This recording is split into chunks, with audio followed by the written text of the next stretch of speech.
E aí, pessoal, tudo bem? Começando nossa quinta edição do CETA Debate. E a gente vai falar sobre os 10 anos da Lei de Cotas Raciais. Nessa sexta, a gente conta com a presença de Denise Carreira, da Ação Educativa, da Rosana Ehringer, que é professora da UFRJ, e também da Tuane Nascimento, que é fundadora do Perifa Connection. Denise já está aqui, deixa eu convidá-la. Convidar aqui, Deni. Maravilha. Deni vai entrando, pediu aqui, aceitar. Oi, querida. Oi, Tudo bem? Deni. Obrigada, viu? Tudo bem? Estamos aqui novamente nessa live no Instagram. Eu que te agradeço. Sempre disponível, sempre aí nossa. Eu chamo, faço minhas lives, falo, peço ajuda, você sempre muito atenta e disponível para ajudar e me orientar, sobretudo, né? Então, muito obrigada.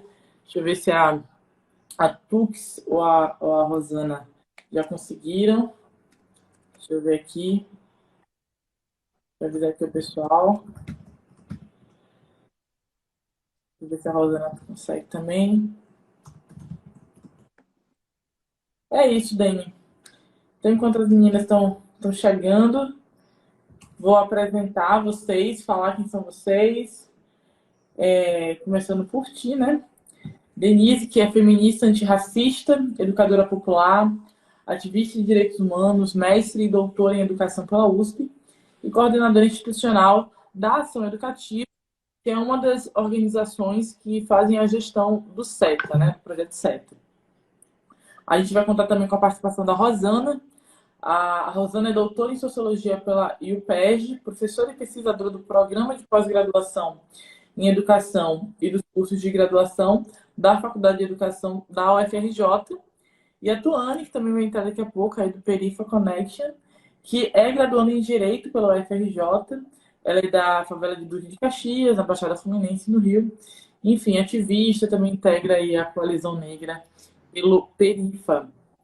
Então, bem, enquanto as meninas estão chegando, e aí eu vou convidá-las daqui a pouco para entrar, queria conversar contigo, já começando, né, as perguntas, sobre os 10 anos da lei, né, da lei 2711/2012.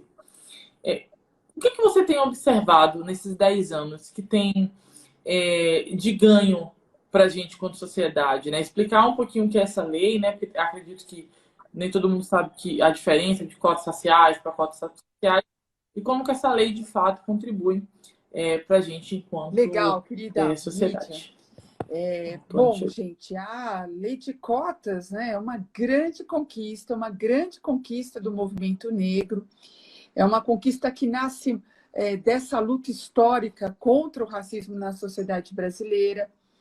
Ela, assim como outras políticas de ação afirmativa, ela ganhou muito espaço, principalmente após a Conferência de Durban, que foi uma conferência da ONU internacional que aconteceu na cidade de Durban, na África do Sul, em 2001, e foi uma conferência contra o racismo, a intolerância, a xenofobia, que afirmou a importância de que os países avançassem em políticas de ação afirmativa antirracista.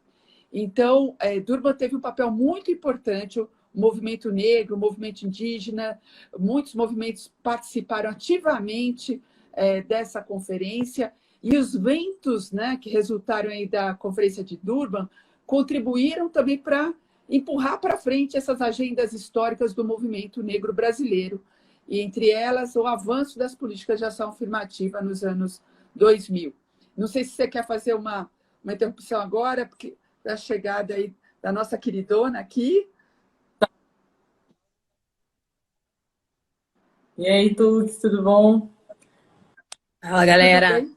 Valeu, obrigado. Comecei aqui a fazer para a Dani, mas daqui a pouco também passo para ti, se você quiser também emendar, é mais falando sobre os ganhos, né? E aí, se você puder também falar, enquanto esse olhar também de juventude, uma pessoa que está à frente de um coletivo, de uma rede como Perifa, como é que isso impacta a juventude também, né? Os benefícios das cotas raciais para você, tá? Oi, Beleza? gente. Boa tarde. Boa tarde pra quem? Porque eu ainda não almocei. Então, bom dia pra mim, pra vocês. Eu não sei vocês, que é uma moça que tá atrasada. Eu sou Tuane, né? Tux, como as pessoas me chamam, meu apelido. Sou diretora executiva do Perifa Connection, né? A conta que eu tô entrando aqui.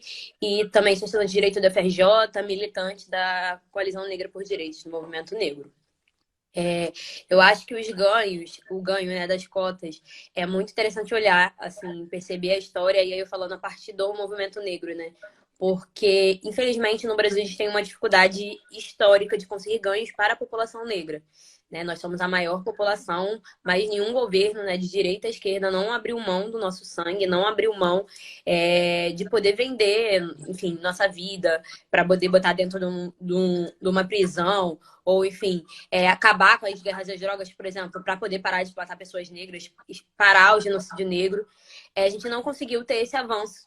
Né? Então, a gente tem muita dificuldade em ter avanços para a população negra no Brasil. E aí eu sempre lembro do início da música dos Racionais, né? Que ela vai falando a cada tantas horas o jovem negro é assassinado. Ele vai falando diversos relatos, né, da situação do jovem negro no Brasil e fala também da questão das universidades, né? Da porcentagem ridícula, minúscula de 2%, que era a porcentagem da juventude negra dentro das universidades. E desses dados que o Racionais colocam ali, o único dado que mudou foi o dado em relação à juventude negra dentro das universidades. Justamente porque o Brasil, depois de muita luta do movimento negro, aderiu a essa demanda do movimento negro das cotas raciais. Então, para a gente ver como que a mobilidade da juventude negra, das famílias, conseguiu entrar, conseguiu se modificar.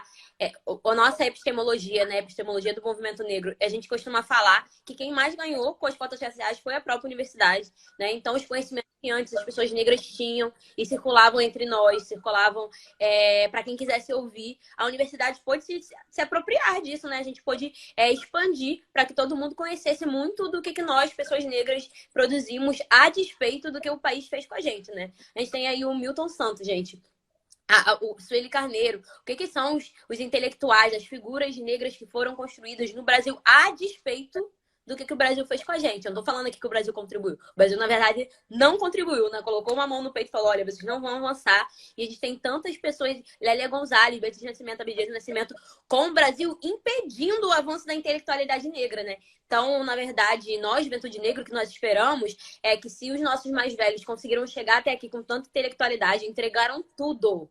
Eles entregaram tudo, mesmo, né, com tantas pessoas, né, com tanto impedimento do Estado, da sociedade, do sistema, enfim, do lado privado também. Nós entendemos que agora a juventude negra, os jovens que estão na universidade, que agora a galera que já se formou também é uma galera que também está passando ali da juventude e tal, que a gente está conseguindo entregar muito mais, né? Devido às cotas raciais, a gente espera que daqui para frente a gente consiga criar uma epistemologia, uma intelectualidade negra, consiga criar uma classe trabalhadora mesmo também, né? Para além da academia, porque a universidade também serve para formar pessoas, né? Para os seus trabalhos, pessoas negras em cada posto, isso consiga fazer uma mobilidade social, a gente já consegue enxergar isso é muito óbvio.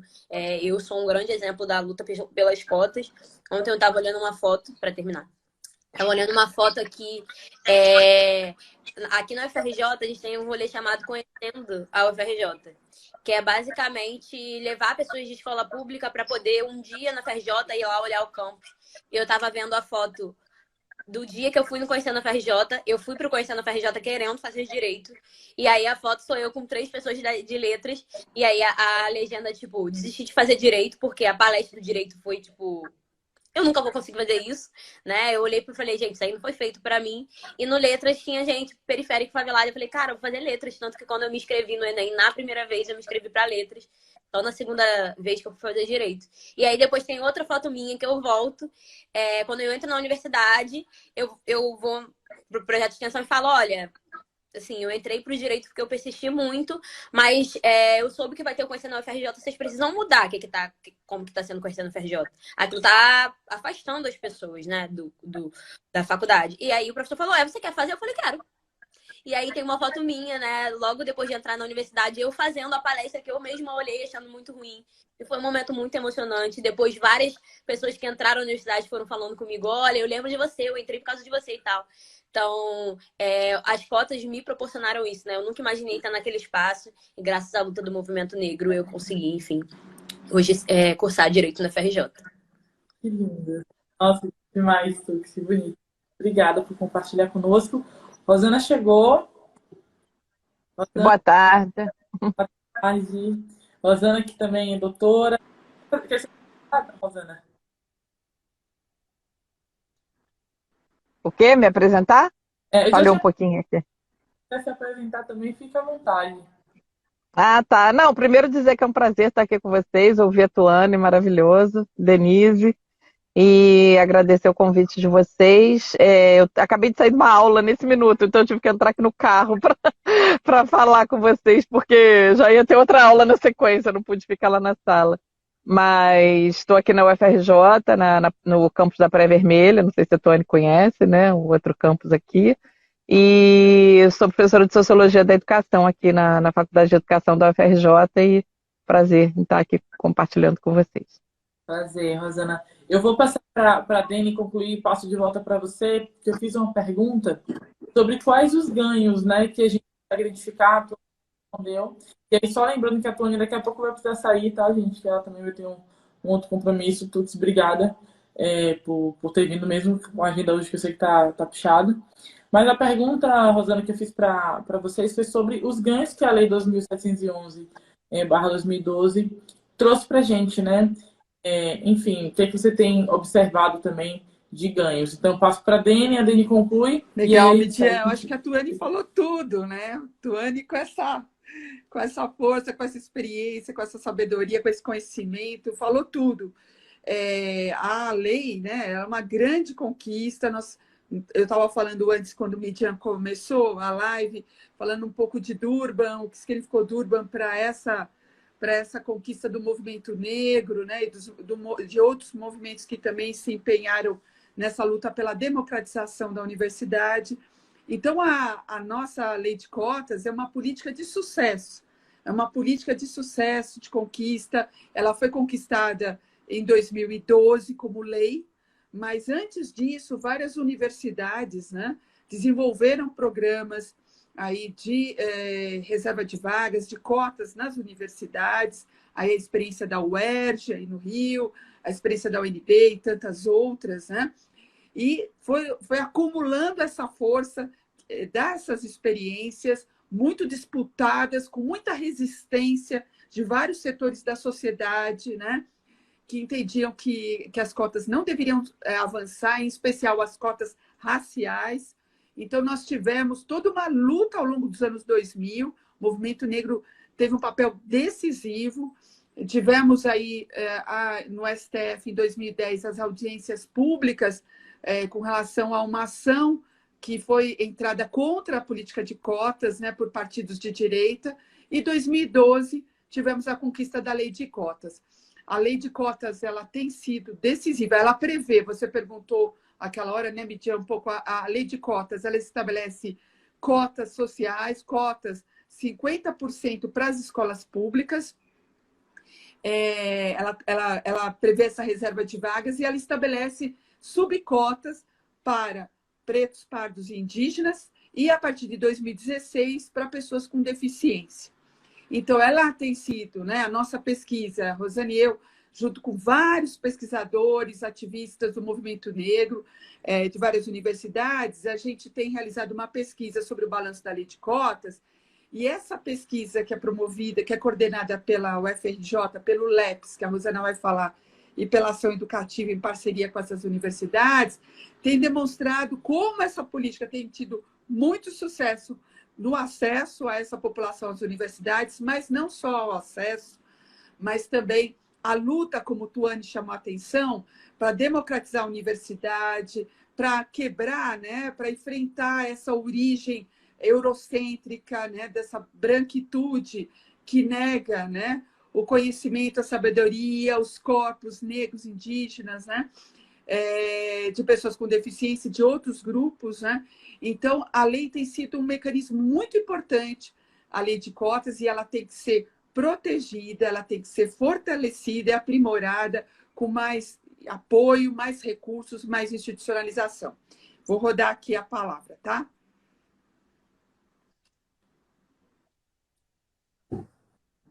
Obrigada, Dani. Rosana, por favor.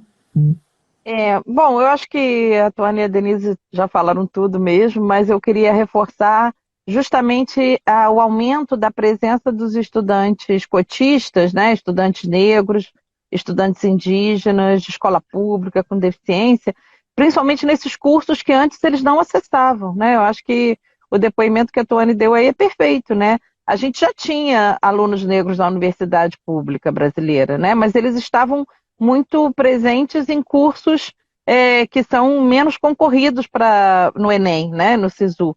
Então, quando a gente começa a ter as cotas abrem essa possibilidade de que esses estudantes que eram qualificados e que não conseguiam entrar por essa competição enorme que a gente tem, né, no acesso ao ensino superior, era muito difícil entrar nesses cursos que são mais concorridos, como medicina, como direito, como as engenharias, né?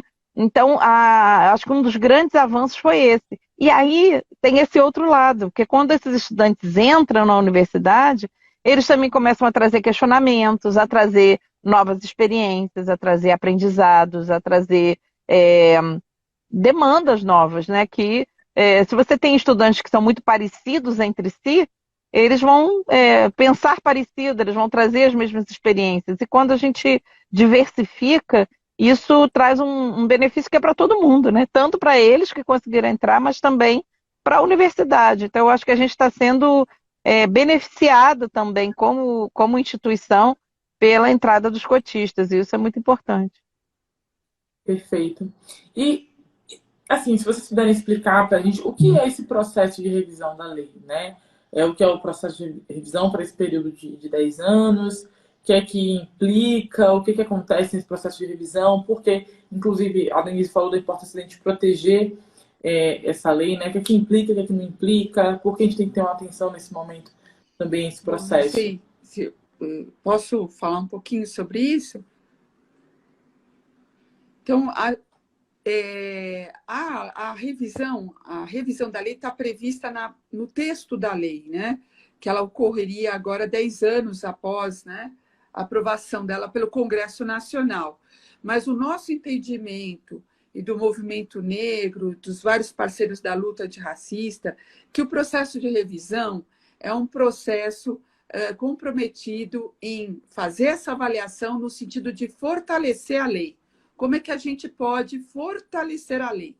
Mas nós sabemos que no Brasil, nesse contexto, né, autoritário que a gente vive, de desconstrução, de destruição de direitos sociais, há muitas forças de direita, extrema-direita, que atuam na perspectiva do entendimento da revisão como o encerramento da lei, né, ou como algo que põe em xeque a continuidade da lei, ou pelo menos a continuidade das cotas raciais, que é sempre o ponto central ali da disputa, as cotas raciais. Mas o que vem avançando no Congresso, no debate no Congresso, cada vez mais, é esse entendimento da revisão como momento de aprimoramento e fortalecimento da lei. E aí nós temos várias propostas que estão sendo geradas, seja pelas pesquisas, seja pelas organizações do movimento negro, a Coalizão Negra por Direitos, que a Tuane também faz parte, né? O Perifa Connection, e várias entidades parceiras, seja pela ABPN, Associação Brasileira de Pesquisadores e Pesquisadores Negros, por vários, né, espaços, nós temos atuado juntos, né, somando nessa perspectiva de que a lei precisa ser protegida. É um momento de ameaça, mas é um momento também onde há uma forte articulação no sentido dessa proteção da lei. E essa discussão sobre a lei precisa ser fortalecida ainda mais nas universidades, nos coletivos, para que, de fato, né, a gente não abra espaço para qualquer retrocesso. Nós queremos que a lei ela seja fortalecida, ela é uma política de sucesso. E é isso que é a mensagem que a gente quer afirmar.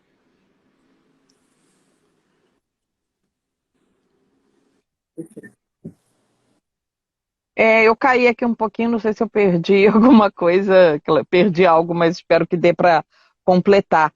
Eu enfatizaria também a importância de que a gente amplie futuramente as políticas de permanência, né? As políticas para que os estudantes que conseguiram entrar pelas cotas, que conseguiram ultrapassar essa barreira, né, do ingresso ao ensino superior, que eles possam também ter mais apoio das universidades para, de fato, estar na universidade, ter o apoio necessário, seja um apoio financeiro, seja um bolsa, seja acompanhamento pedagógico, que se sintam à vontade nesse espaço, né? Então, isso apareceu muito na nossa pesquisa também, né? Essa pesquisa que a Denise mencionou, que uma coisa é você ingressar e a outra é você, de fato, estar aqui plenamente, né? Poder usufruir de tudo que a universidade oferece, né? Então, a gente espera que com o aprimoramento da lei a gente possa avançar também na consolidação dessas políticas de permanência dos estudantes.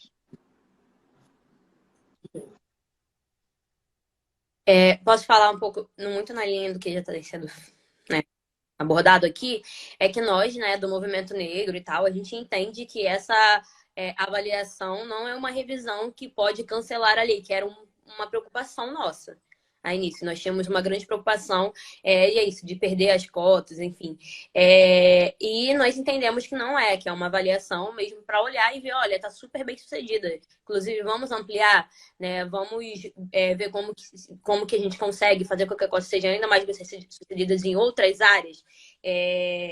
Tanto dos concursos públicos. Agora, recentemente, a gente teve uma luta aqui no Rio de Janeiro para as cotas no concurso público da Defensoria, porque as cotas existiam, entre aspas, mas era uma cota que você competia com a mesma nota com tudo igual às outras pessoas. Então, era só uma cota para literalmente falar, olha, tem pessoas negras no concurso, mas não tinha efetividade, a gente lutou e conseguiu, finalmente, com que existem cotas, né, na banca do concurso para a Defensoria Pública, para defensor e defensora pública, e hoje nós tivemos aí um número maior de aprovados no último concurso, o que antes era zero. Passavam zero de 20, 30, 40, zero pessoas negras, agora de 11, 12, 20. Não é o ideal, não é ainda, mas estamos avançando nesse sentido. Então, nós entendemos que as cotas, né, as políticas de ações afirmativas, né, para ser um pouco mais amplo, é uma política muito bem sucedida, que foi implementada e deve ser ampliada para toda a sociedade em diversos aspectos,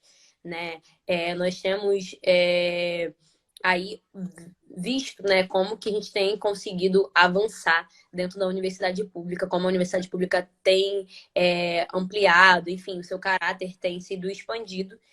Nosso sonho, né, como movimento popular, como movimento social, né, de luta pela educação, é que não tenha nem vestibular, né? Esse é o nosso grande sonho, né, que a universidade seja ampla o suficiente, né, para não ter essa concorrência, para que não tenha disputa entre um e outro, mas enquanto existe, né, essa limitação dentro da universidade pública, as cotas elas se fazem necessárias. E sobre queria aproveitar um pouco para falar da campanha de cotas que o Perifa, né, tem feito esse ano. É um passo para dentro, muitos para o mundo, entendendo que quando nós entramos na universidade, a gente consegue, né, ter uma noção ainda maior. A universidade ela é uma porta, assim, tanto uma limitação. Eu, no meu discurso de oradora da formatura, falava como a universidade, para mim, foi uma fronteira. E fronteira pode ser legal de um lado, porque fronteira significa que você está chegando num lugar diferente. Então, toda vez que você ultrapassa uma fronteira, você está enfrentando, você está, conhecendo um novo lugar. Mas a realidade é que a fronteira não foi feita para isso, né? A fronteira foi feita para poder separar um lugar de um outro, né? Para poder ter um controle territorial. E a universidade foi feita muito para poder ter esse controle, ter essa separação mesmo. Então, a fronteira pode ser legal. Para mim, no início era super legal conhecer, mas depois eu fui vendo, olha, tem vários limites aqui. Então, nós fizemos uma campanha, na verdade, para poder celebrar esses 10 anos de luta e de conquista que nós tivemos. Então, a gente vai passar, tem no metrô aqui do Rio de Janeiro, no trem, vários cartazes, vai passar na televisão, a gente tem recolhido, tem passado na UFRJ, foi a primeira universidade, né, que a gente conseguiu fazer, estamos passando, panfletando, passando em sala, vamos ampliar agora para outros lugares do Brasil, para Recife, né, para Belém, para a cidade de São Paulo, e queremos chegar em Brasília. É uma campanha que quer comemorar essa luta, essa vitória de luta do movimento negro, do movimento de educação brasileira, né, das pessoas que querem, né, avançar nesse sentido, e também comemorar a trajetória de jovens negros, porque a mudança da minha trajetória entrar na universidade não muda só a mim, muda toda a minha família, muda a minha comunidade tem diferença, sente diferença que isso tem, e a gente também quer levar todo mundo junto com a gente.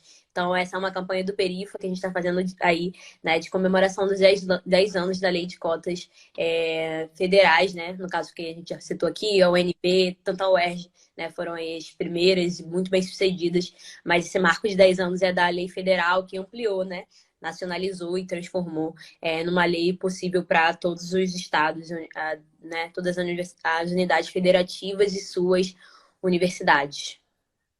Perfeito. Nossa, muito obrigada, Tux. Sei que você está com horário limitado também, então quando você quiser, você fala, tá? E eu queria entender também esse cenário político, né? O que vocês têm observado? Se está favorável ou não? Porque, né, tem todo um burburinho aí sobre a revisão da lei. Como é que vocês têm observado isso? Só para quem está assistindo entender, assim, né? Que contexto é esse? E por que a gente tem que ficar mais atento? Eu queria aqui também aproveitar, antes que a Tuane saia, também reforçar o convite aqui para a Tuane e toda a turma do Perifa Connection para o nosso seminário, né, que vai acontecer na UFRJ na terça e quinta agora, né, 5 e 6, o seminário sobre o balanço da lei de cotas, que a gente vai apresentar os resultados da pesquisa, e a gente quer muito, né, divulgar também a campanha do Perifa Connection lá e poder coar. E o Perifa Connection tem tido um papel muito importante nesse debate nacionalmente, né? Então, o cenário é um cenário que exige vigilância, né? A mídia está aqui provocando a gente sobre o cenário, é um cenário que exige vigilância, mas eu também queria trazer algo importante. Nós realizamos uma pesquisa com o Datafolha e a maior parte da população, né, apoia as cotas raciais, que são aquelas mais atacadas pelos grupos, né? Então, essa informação ela é muito relevante no contexto de disputa eleitoral, né? Também que as candidaturas tenham nítido que cada vez mais a população, né, tem defendido, né, a política de cotas, em especial as cotas raciais, né, como um mecanismo, né, de enfrentamento dessa brutal desigualdade que existe no país, né?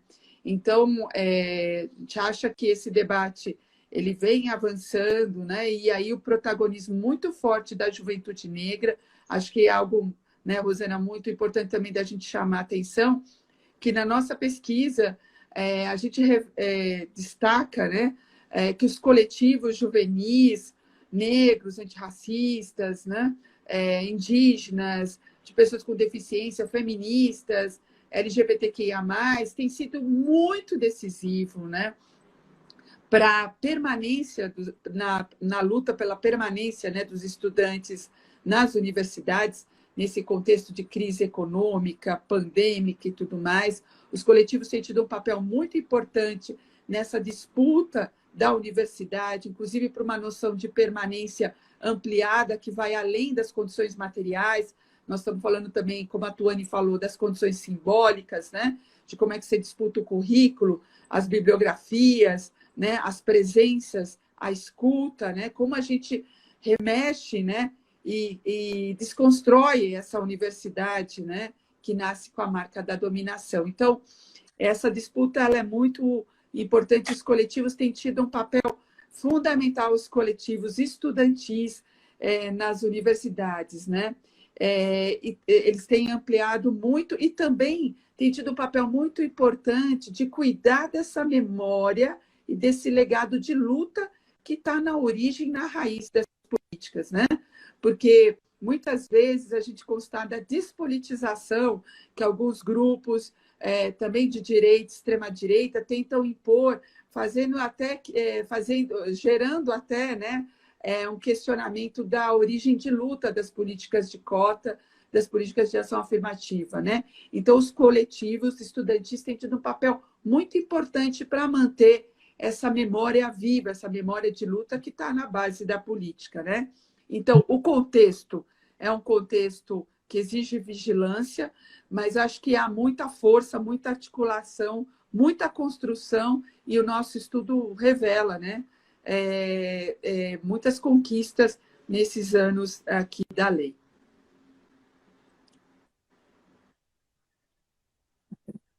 Eu acho que tem um... Ai, desculpa, pode falar.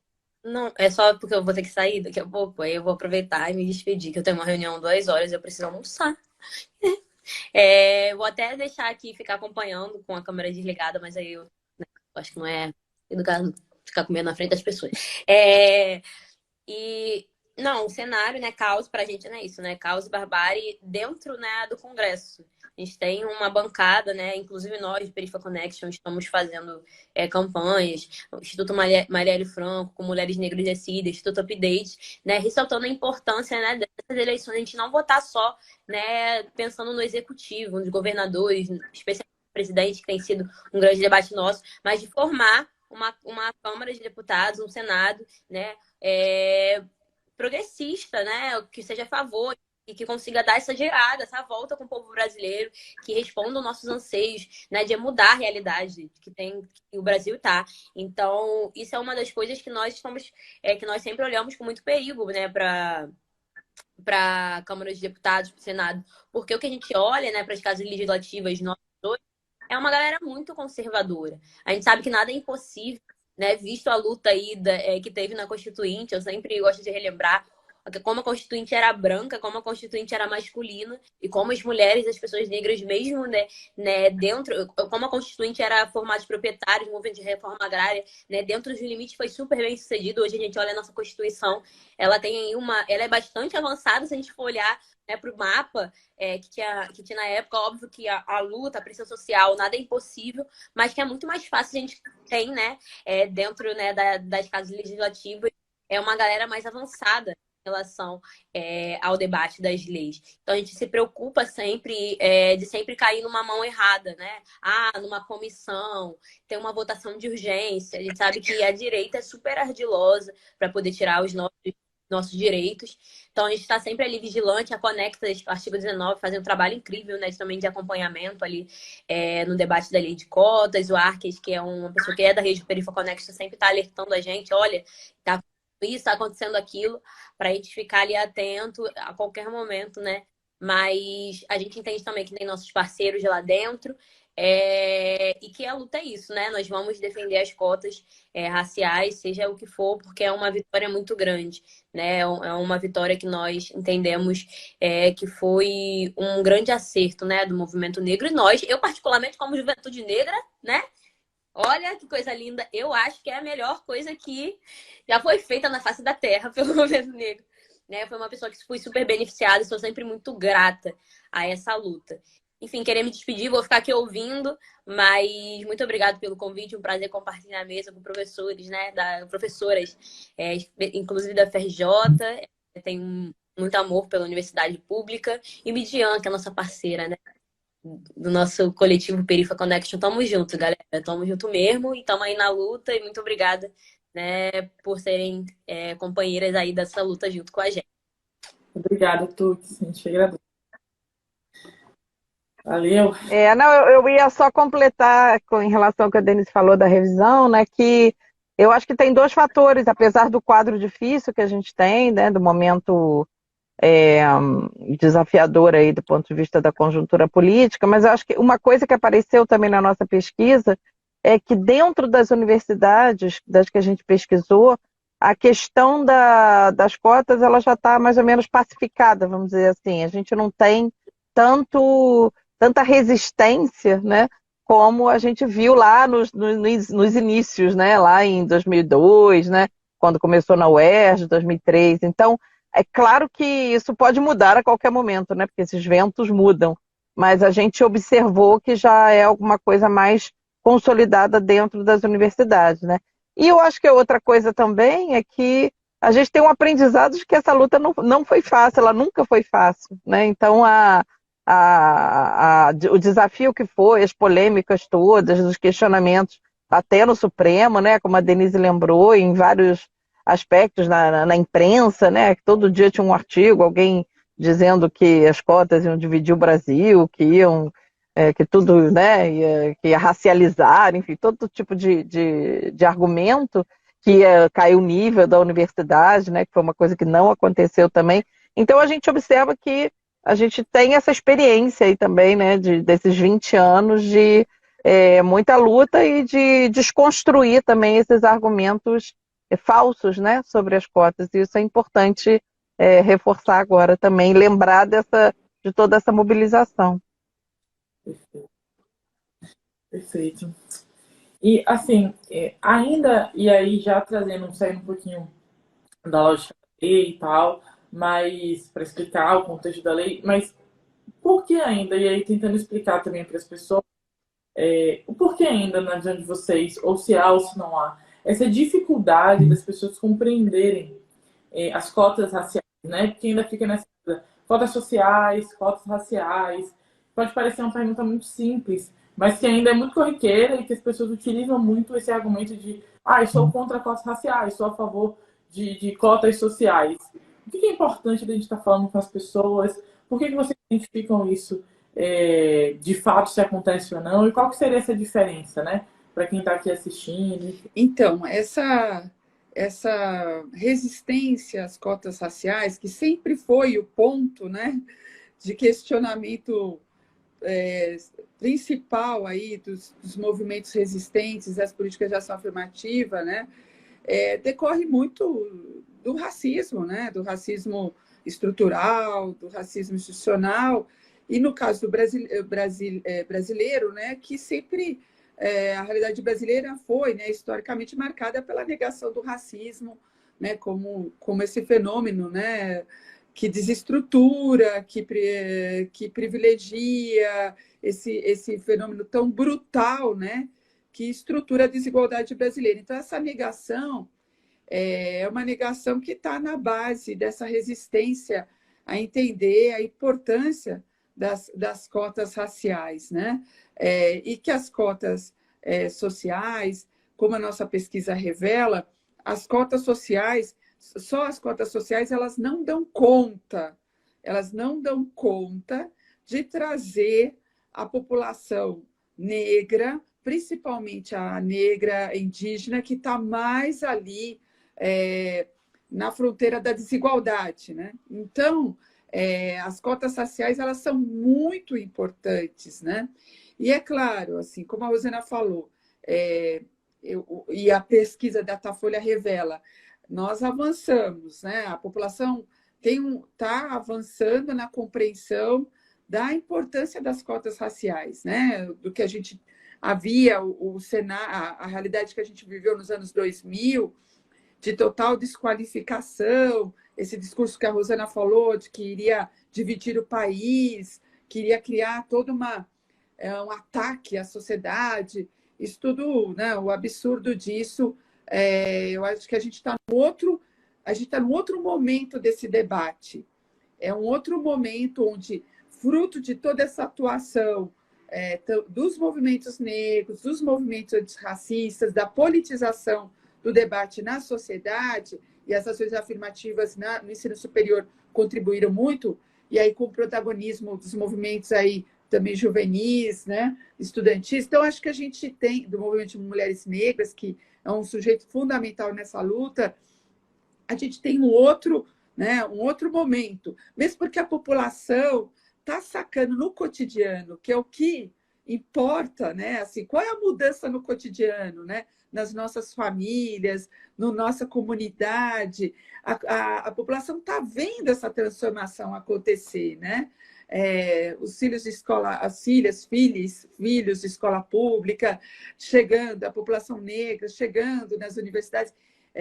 Então, a gente tem aí população está constatando a importância desse mecanismo como um mecanismo de justiça, né, de enfrentamento de desigualdade. Então, quando a gente fala de cota social, a gente está falando muito no contexto brasileiro da cota de escola pública, né, considerando que na escola pública da população, né, com menor renda, né, nós estamos falando muito disso, né, e eu acho que fico aqui, mas a gente volta para trazer mais elementos.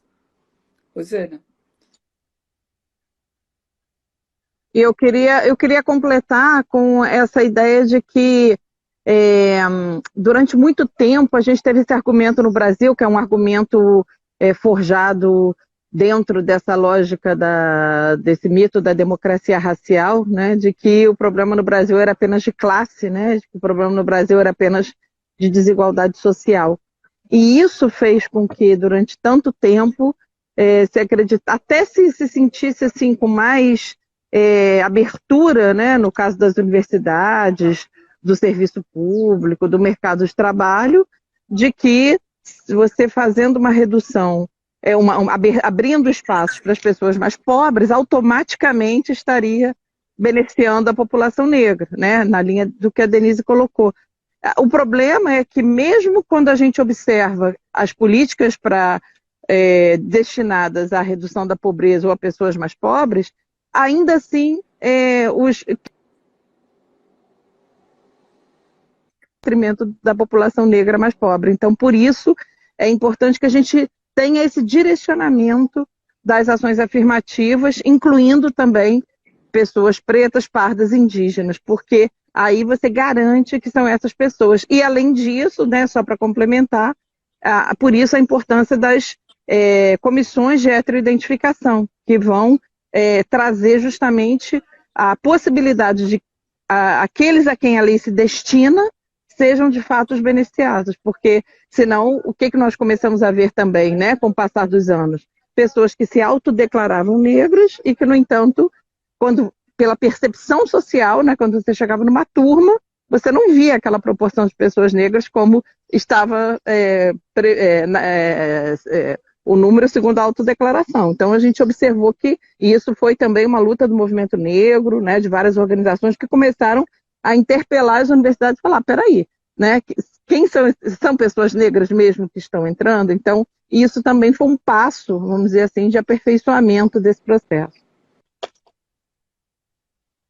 Perfeito.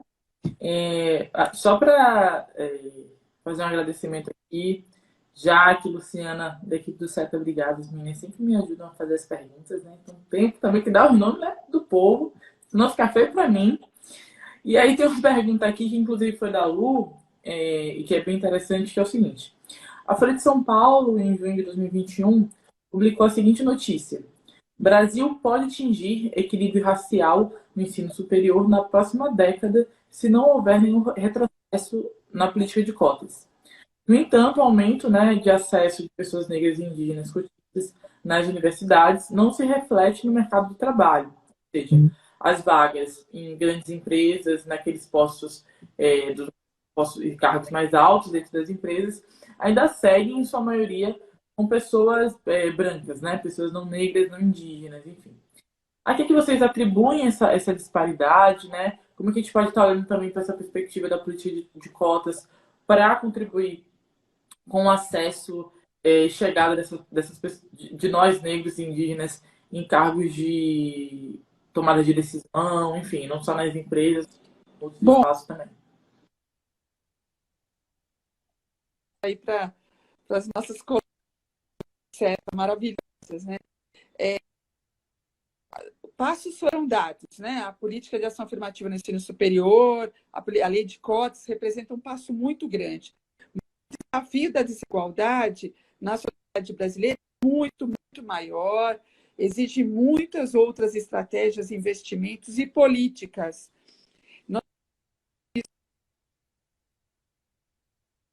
As mulheres avançaram muito na escolarização. Nos anos 80, né? Avançaram, superaram até, começaram a superar os homens em termos de escolarização. Mas isso não tem se se reproduzido, né? Se revelado no mercado de trabalho, né? E aí, quando a gente fala de mulheres negras, ainda mais, né? A desigualdade é ainda maior. Então, nós temos, né? Assim, a escolarização, a educação é poder, né? O acesso à universidade é poder, né? Isso acho que os movimentos sociais e o movimento negro sempre bateu muito nessa tecla e isso é central. Mas a gente tem uma disputa a ser feita com mais políticas de ação afirmativa, inclusive cotas em outros âmbitos da sociedade, em outras políticas, né? Aí pensando no mercado de trabalho, pensando políticas na área de comunicação, pensando vários outros planos. Só voltando para a universidade ainda, Midian, a gente tem o desafio de avançar em política de cotas, né? A regulamentar nacionalmente, né? As cotas na pós-graduação. Nós temos um desafio, né? De regulamentar nacionalmente os concursos docentes, né? Para cotas raciais nos concursos docentes. Então, nós temos um desafio na universidade também, né, de avançar em outras frentes, inclusive das chamadas cotas epistêmicas, né, que é essa ideia da gente diversificar o currículo para além da matriz eurocêntrica e tudo mais. Então, assim, o passo até aqui foram muitos passos e passos muito importantes e de sucesso, mas a gente precisa avançar muito mais e também impactar outras dimensões da universidade e do próprio mercado de trabalho, que ainda é profundamente desigual, como você destaca.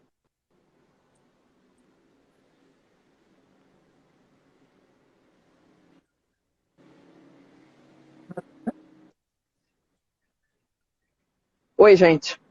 Peraí, só um minutinho. A gente está fazendo live e organizando o seminário ao mesmo tempo, né, Denise? Então o negócio é animado. Pode tirar isso daqui. Não, eu queria só complementar uma coisinha aí. Eu vou ter que sair meio correndo, gente. Eu vou pedir desculpa. Porque eu tinha entendido que a gente ia ser uma coisinha, uma fala rápida. Eu não entendi que a gente ia ter todo esse tempo, que é ótimo, mas a nossa agenda é complexa. Eu queria só fazer uma complementação, que é a questão de que dentro da universidade também, a gente precisa dar passos. Eu acho que a Denise já falou disso, né? Mas essa questão, por exemplo, do concurso para professores, né? Os professores ainda são basicamente brancos, né? É uma carreira universitária, a carreira universitária é uma carreira muito elitizada ainda. Então, a gente precisa construir, de fato, mecanismos internos que esses alunos que estão sendo beneficiados pelas cotas, eles tenham essas oportunidades, né, de pós-graduação, de concursos públicos, de concursos docentes. Então, esse próximo passo aí, ele também é fundamental, né? Então, acho que a gente precisa avançar nesse aspecto. E a outra questão é que o mercado de trabalho, ele ainda é muito desigual, né? Então, não é só em relação à questão racial, em relação a vários outros aspectos, a gente precisa encontrar mecanismos de tanto de redução de desigualdades salariais entre pessoas com diferentes níveis de formação, a questão de gênero, como a Denise lembrou também, né? As mulheres sofrem a mesma questão, então tem muita coisa aí para ser aperfeiçoada e melhorada ainda. Nosso país tem uma luta longa aí pela frente. É longa, né? São só 132, mais ou menos 33 anos, né? Então, pós essa abolição inconclusa que a gente vive, enfim. Mas eu quero muito agradecer vocês. Já está acabando, Rosana, também. Já estamos chegando no fim. Mas vai ficar aqui salva a live. Foi muito importante escutar vocês. Agradecer também a Tux, que participou conosco. Essa live também vai entrar como podcast. A gente vai subir todas as lives do Certo Debate também como podcast para quem quiser. Então, muito obrigada. Obrigada demais, Dani. Obrigada, Rosana. Sim. E aí, você ainda dá algum recado? Fazer um recado, Midian. Convidar para o nosso seminário.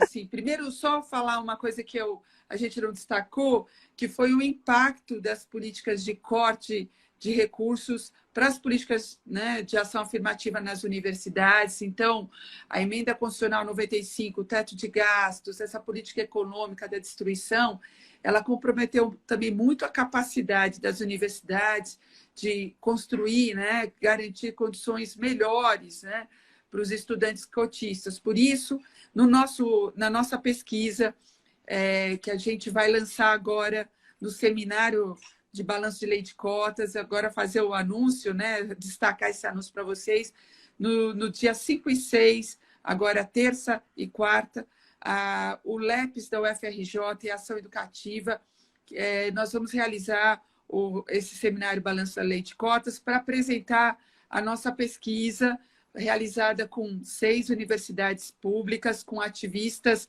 do movimento negro e pesquisadores que são referência da luta. Essa pesquisa ela vai ser apresentada lá, vai ser debatida. Ela é uma pesquisa, a gente não está apresentando só, não vamos apresentar só um diagnóstico, mas também recomendações para o aprimoramento dessas políticas. Então, nós queremos convidar aqui todo mundo para participar. Ele vai ser, por enquanto, presencial, mas nós estamos batalhando condições que, se ele não puder ser transmitido, que ele vai ser gravado e disponibilizado, mas que vocês possam conhecer os documentos, os materiais que vão ser gerados, que essa pesquisa foi pensada para fortalecer a nossa luta, essa luta. Então, agradecer à Midian por essa oportunidade, parabenizar também toda a construção do nosso CETA, esse consórcio de entidades antirracistas que vem, né, provocando, tensionando, propondo também discussões fundamentais e ações no campo da educação antirracista, dizer que vida longa aí para o CETA e que nós estamos juntas aqui nessa luta. Rosana. Eu queria agradecer muito o convite de vocês, prazer te conhecer, Midian, e prazer estar aqui com a Denise, conhecer mais o projeto, eu vou procurar conhecer mais também, divulgar. Dizer que a gente está realmente convidando, reforçando o convite, né, para quem está no Rio, se puder estar com a gente nos dias 5 e 6, no Fórum de Ciência e Cultura da UFRJ, que fica na Praia do Flamengo.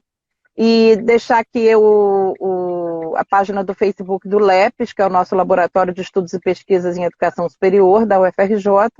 Quem for lá no Facebook do LEPES, LEPES, vai encontrar mais detalhes da programação e da informação sobre o seminário, tá?